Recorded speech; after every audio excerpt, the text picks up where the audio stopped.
I can see the action camera. You, the viewer, cannot. In order for you to see the video, you cannot at the same time see the action camera. It's an imploded vertical. It comes in this way.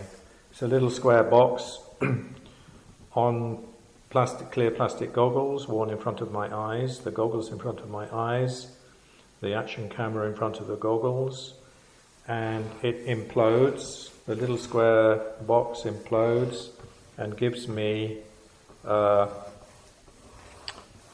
thin rectangle. If I draw around it, or like indexing it on the page, it's here at the moment. Comes up, comes up, comes up, moves with me. It would continue logically to the very top of the paper.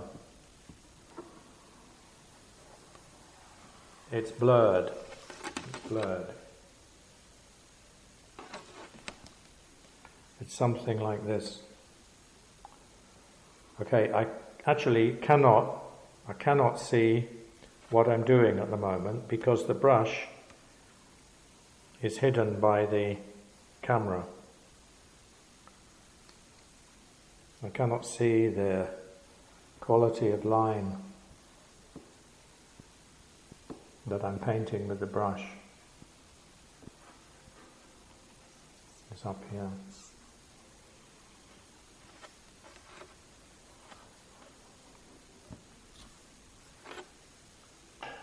And here on my finger is a second microphone, which should be picking up the drawing sounds as I draw it. The other one, here, is doing its own thing. Here I'm following the microphone. One pencil pushing, my finger making a noise on the page, the white laminated cardboard, the other pencil following, pencil in my right hand following. In effect now I'm pushing the pencil in my left hand down across the page. My finger is making a noise on the page.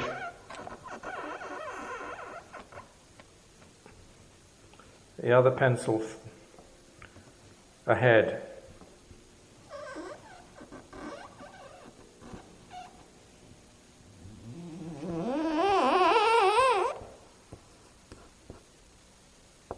The sound of my little finger across the ink, dragging the wet ink.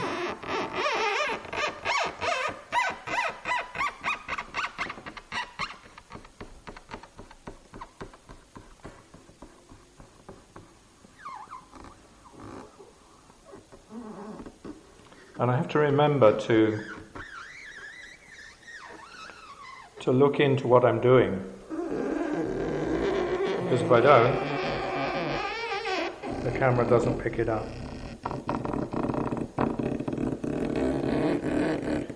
This noise is just of my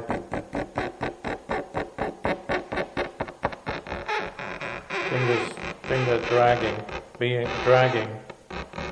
My finger dragging the page. My finger dragging the page.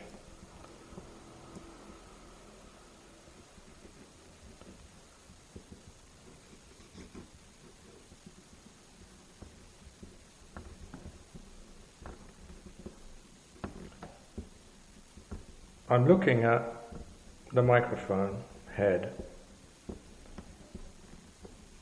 I'm looking at the microphone head. I'm looking at the movement of the head. Up and down, up and down. It describes a curve. The pencil is describing the curve of the movement. as I'm watching the microphone move. And it's giving me material on the page. Mark making and gesture. Sound.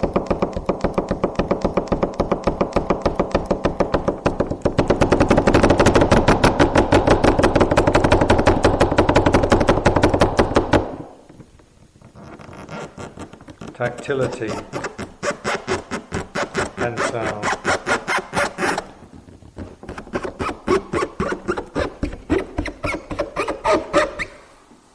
And the smudging.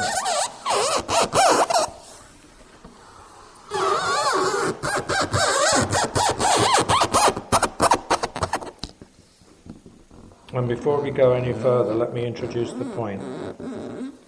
The point is that in German,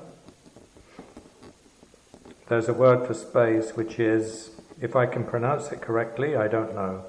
I don't know to what extent I'm pronouncing the German correctly, but it doesn't matter, which is RAUM. RAUM. RAUM. RAUM. RAUM. And this apparently should emanate from the throat. RAUM should emanate from the throat. I should feel it. I feel it. You who is listening, whoever is listening to the sound, should also, in a sense, feel it. RAUM. RAUM. RAUM. RAUM. RAUM.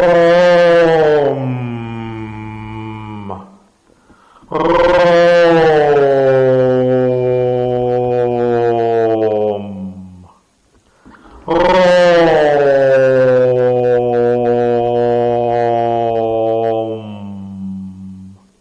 It's amazing, actually. And my throat is clear, my larynx is clear, unlike of late. I can hear and feel. So the sound is coming up from the larynx, from the throat. And the sound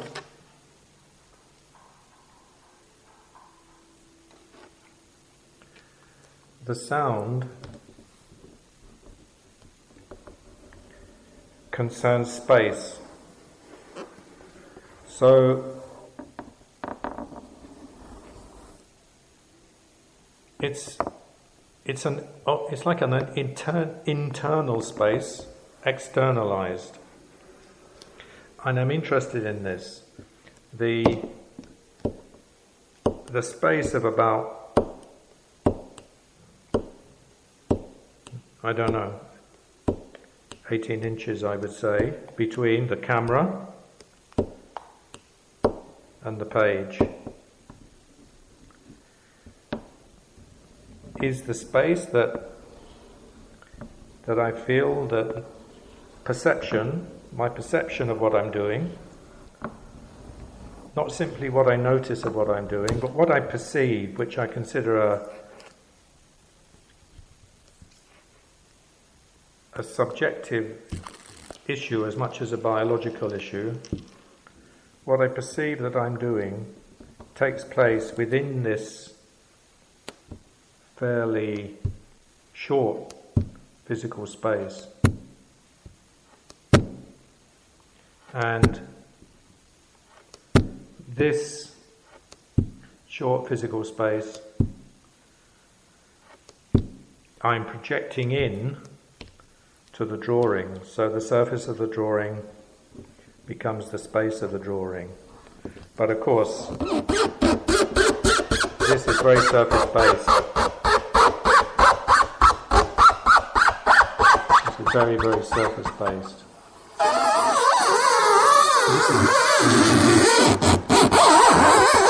If it weren't surface-based, I wouldn't be able to rub it in this way and make these sounds.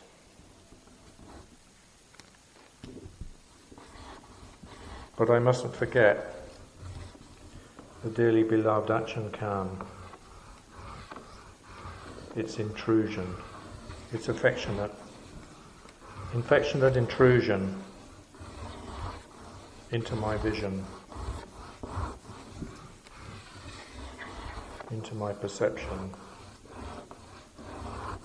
And this red is the strange sense of red. I don't know where it comes from. It's more kind of brown in the Action Cam.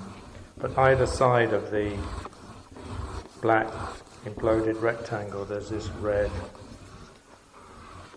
sort of sense. And the shape is duplicated. What else can I talk about? I can talk about peripherally. Okay, I'm looking here. Peripherally, I can just about see the orange. I painted orange on the inside rim of the plastic goggles, the industrial plastic goggles, to echo the orangeness of my reading glasses, which I'm having to wear. And so peripherally, I'm often aware of this orangeness. Now this again is can this be the outer perimeter of the RAUM?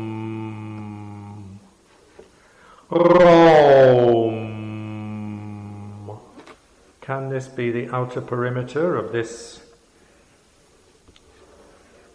internal, externalized space?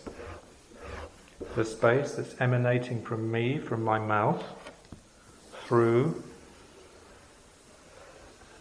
to the space of the drawing, to form the space of the drawing. It's symmetrical. In any case, it's symmetrical, except that the sound recording is not. The sound recording is right side. The right-sidedness of the sound recording has to encroach and cross the border. So the imploded rectangle of the action camera is like a border. It's like a physical border. It's territorialist. It's territory. I need to cross the territory with the microphone, with the right hand, to pick up the sounds of the right-sidedness of the drawing. I'm looking now at the pencil. I'm looking now at the pencil. And I'm drawing it with the red. The black of the pencil is drawing itself. I'm actually copying the pencil with the red. I'm copying the red with the black pencil. The pencil the red pencil in my right hand is doing its own thing. And I like this so much, the idea of the materials within reason behaving autonomously. They do their own thing. I'm actually pushing now. I'm pushing with my left finger. Pushing, pushing, pushing across the border to the right-hand side. There's an imbalance to my vision. I'm left eye dominant. So I see this as ushering in from the left, ushering in from the left, curtailing to the right, curtailing to the right. My left eye is my dominant eye, my right eye is my helper. It's natural, it feels natural to me to offer in from the left, curtail to the right.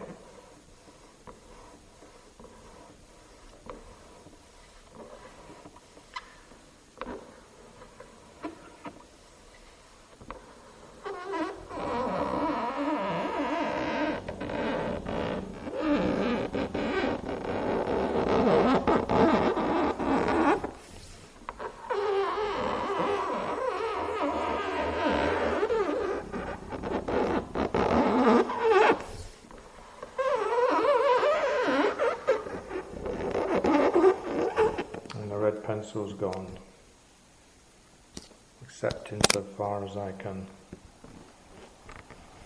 draw with it.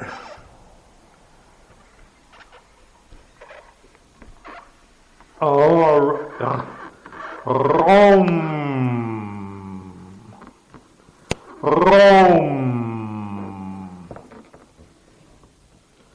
My friend and colleague, my German friend and colleague David will be amused by the sound, since he taught it me, and I have no idea of the accuracy of the pronunciation. RAUM. And within the pronunciation, my intonation and the combination of pronunciation and intonation subject to the enunciation of my speech. I mean, I love this. The pronunciation combined with the intonation, the pronunciation of the word, the intoned character of the word, and this enunciated within my speech. RAUM.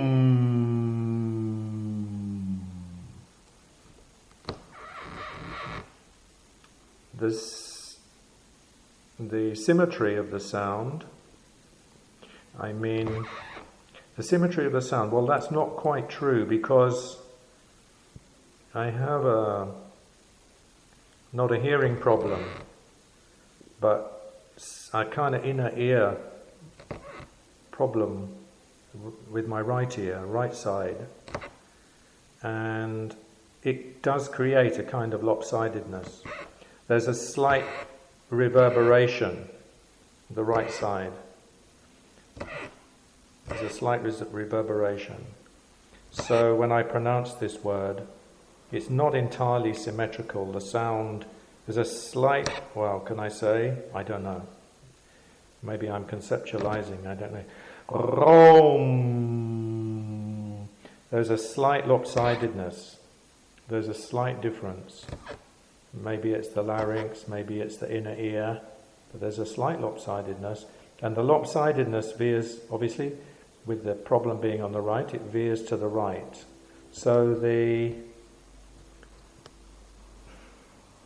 it's not out of the question to say that the visual sense, ushered in from the left, curtailed to the right, finds its equivalent in pronunciation, intonation of sound.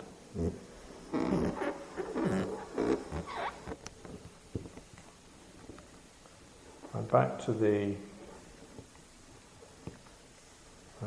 microphone. I can't see the circle that I'm drawing, but I can see the microphone guiding me. My hand's actually guiding the microphone, but visually I'm guided by the microphone. I'm attending to the circular movement of the microphone, not of my hands, but my hands are guiding the microphone. And my monologue, my conversation to myself, my dialogue between myself, and as much as I can reflect on the activity while engaged in the activity, which from a phenomenological point of view has to be very close. The extent to which I'm reflecting on the reflexivity of the activity is a kind of self and other situation. In a way, it's like a self and other situation. I can say that I'm speaking and he's reflecting. He's reflecting on what I'm having to say. Me and him. He's doing the listening. He's primarily, he's doing the listening because he has the microphone. I can coax him to come close. I can say, you know. But still, he's doing the listening. He's always doing the listening because he holds the microphone. He can listen to himself,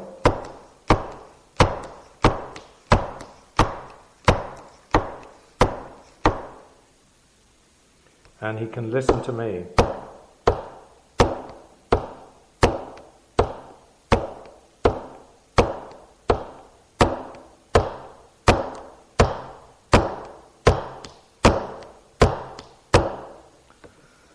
RAUM. This is spatial. The RAUM is spatial. It's to do with this space, the space of the drawing, chaotic as it is.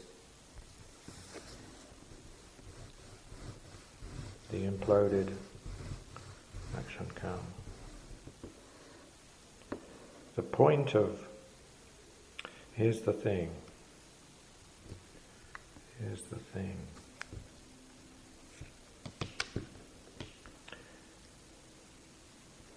I'm looking, albeit not being able to see, I'm looking at this point.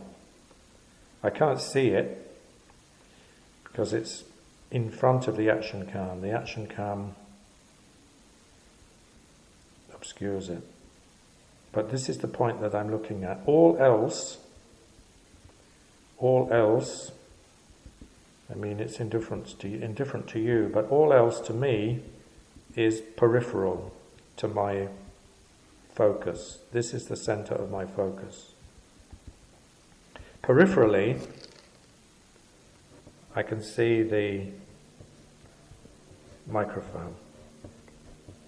I'm actually looking at it now. To be able to do this, draw around this so neatly, I'm having to look at it. To look back here,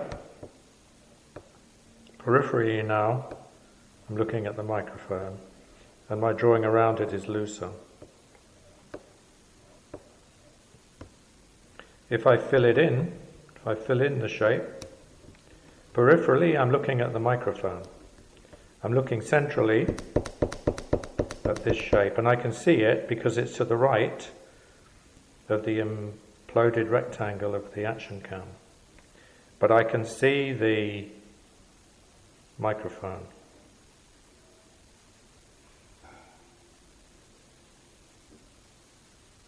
Peripherally. Enough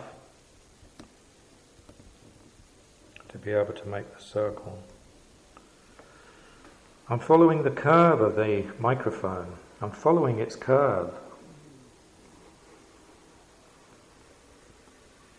If I stop here, this is the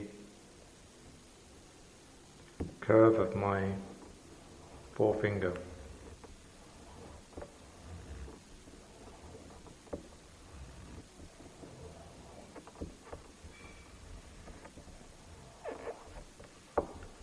And this is the space that we're talking about.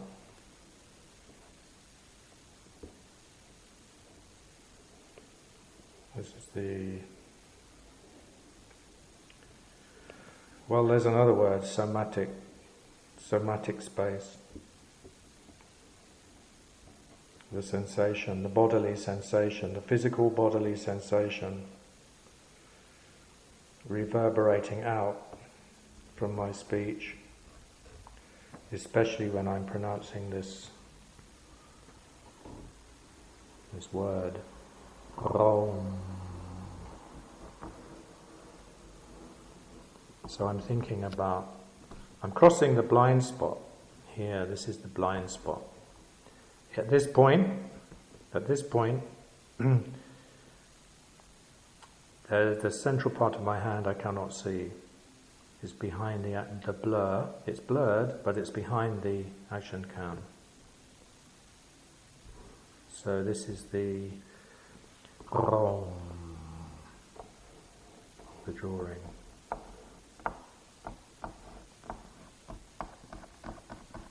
Coming out from me, from my larynx. finding its limit on the page.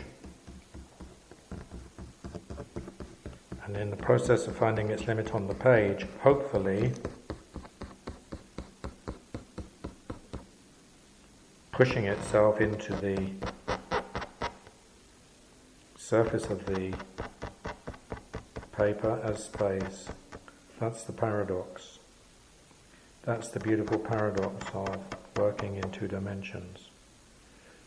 You're working on the surface plane to provoke space, a spatial sense. Whether this drawing has it, we won't know, neither you nor I, until we see the complete image. It is an image, albeit abstract, albeit chaotic, albeit unformed, ill-formed, ill-formed like an internal health problem, but one is not necessarily even aware of at the moment of thinking about it.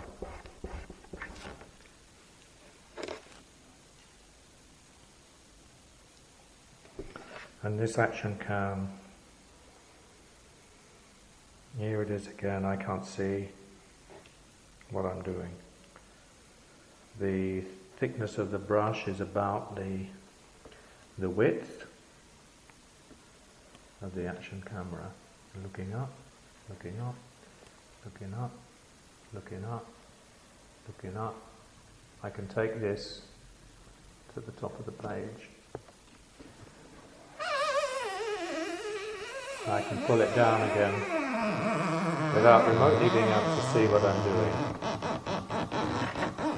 The majority of my hand is hidden behind the action camera.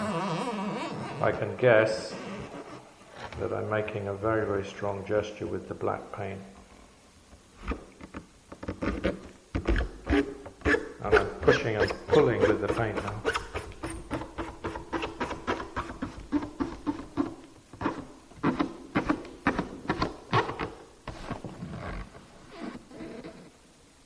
And I'm dragging the brush. I'm dragging the brush. It's behaving with a limited degree of autonomy.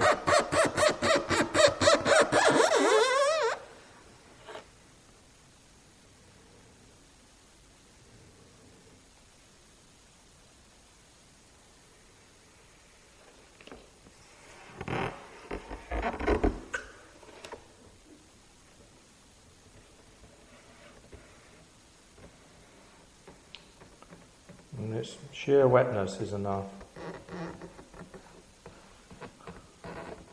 to create a gesture.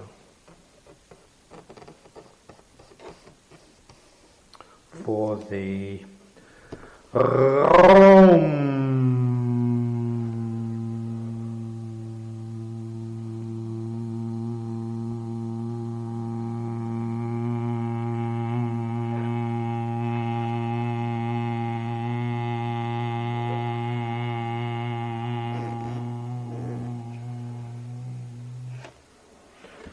I didn't think myself capable of making these sounds. I'm feeling relatively pretty uninhibited for me at this moment in time. There's something inspirational about this process, to be honest. There's something inspirational about the process. I'm very curious. I'm very curious as to where this red is coming from.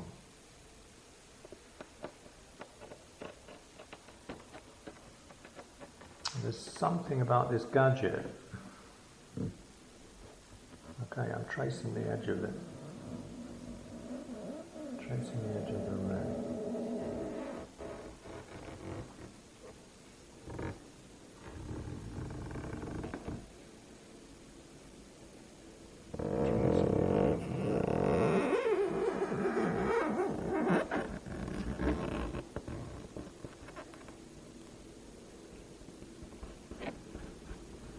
Pushing the red. I'm pushing the red and I'm tracing the edge of the action camera, of the shape.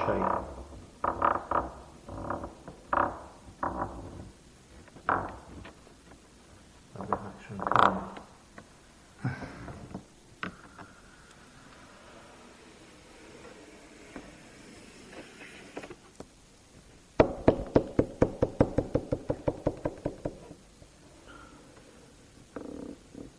My forefinger. My forefinger, my poor finger. Actually, no.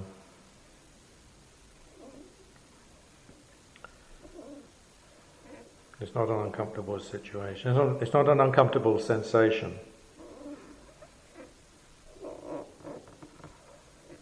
The discomfort is overridden by the pleasure. Or the discomfort, let's put it this way, the discomfort, whatever there is, the extent to which it's uncomfortable, it's negligible. The discomfort is part of the enjoyment.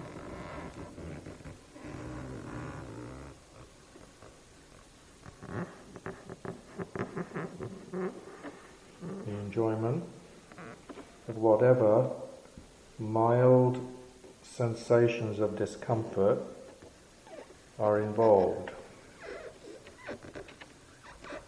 I'm crossing the barrier, the wall, the wall of invisibility, where at this moment in time, you the viewer I cannot see the shaft of the red pencil between my thumb and forefinger.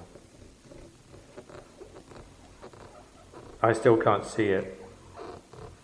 I'm imagining drawing the shaft of the red pencil, but I cannot see it. I can now see it. It's to the left. Here's the top of the shaft. It's to the left of the action camera. Here's as much as I can see of the shaft. Here's my thumb. Here's my thumb. Here's my thumb. Here's the edge of my hand. I'm copying this. I'm tracing it.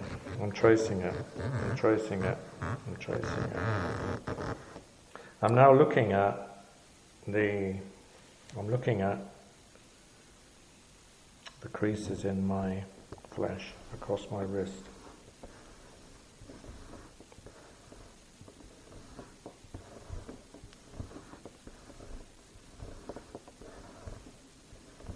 And here, I'm going to stop.